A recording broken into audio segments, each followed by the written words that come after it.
তুমি আর তোমার বেটি এ সভাটা ডেকেছো তো?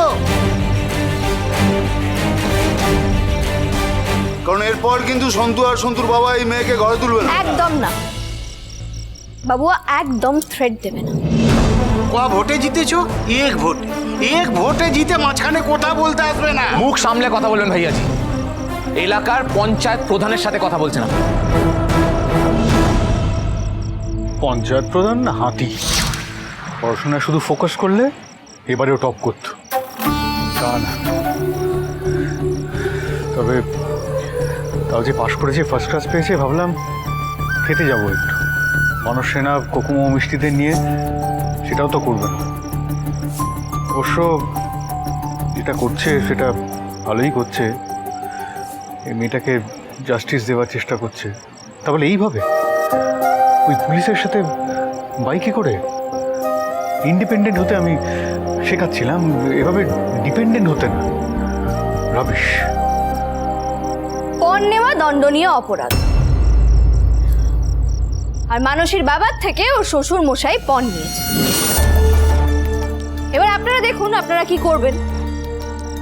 মানসীকে মেনে নেবেন নাকি শাস্তি? শ্বশুর মশাই, এটা আমি আপনার আর আপনার ছেলের ওপর ছাড়লাম, আপনারা ডিসাইড করুন। বল এই ঘনশ্যাম, তুমি নিজে আমাকে বলেছিলে তুমি স্বেচ্ছায় দিচ্ছ, বলোনি? কথার খেলাপ হয়েছে তাই আমরা মেয়েকে ফেরত পাঠিয়ে দিচ্ছি, ব্যাস। এখানে পণের কথা আসছে কোত্থেকে? আমাকে 10টা দিন সময় দিন, আমি সব জোগাড় করে নেবো। একদম না ঘনশ্যাম কাকু, তুমি কোনো টাকার জোগাড় করবে না। নগদ 3 লাখ টাকা। টাকা কি গাছে ফলে নাকি? ঝিল্লি, এদিকে শোন, শোন এদিকে। তুই জানিস না এই এলাকার এটাই নিয়ম। শোন, আমরা মুখে পণ বলি না ঠিকই, কিন্তু যুগ যুগ ধরে এই নিয়মে চলে এসেছে। এই কথা ঠিক যে এই বাড়ির তোর ছোটকা জেঠু এরা একটু অন্য ধাতুতে গড়াই যা, কিন্তু এটা এখানকার নিয়ম রে। আমি এই বিচার সভা চাই না, আপনারা মেয়েটাকে ফিরিয়ে নিন।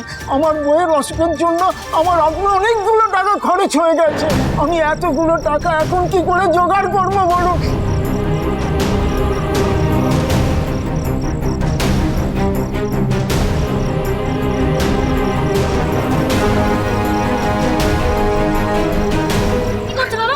একদম পায়ে পড়বে না, এসো এদিকে এসো বলছি। একদম পায়ে পড়বে না, একদম পায়ে পড়বে না।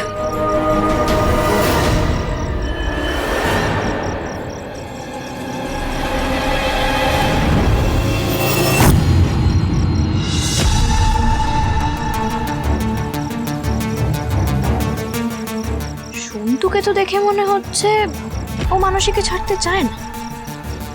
একটা ট্রাই করে দেখ।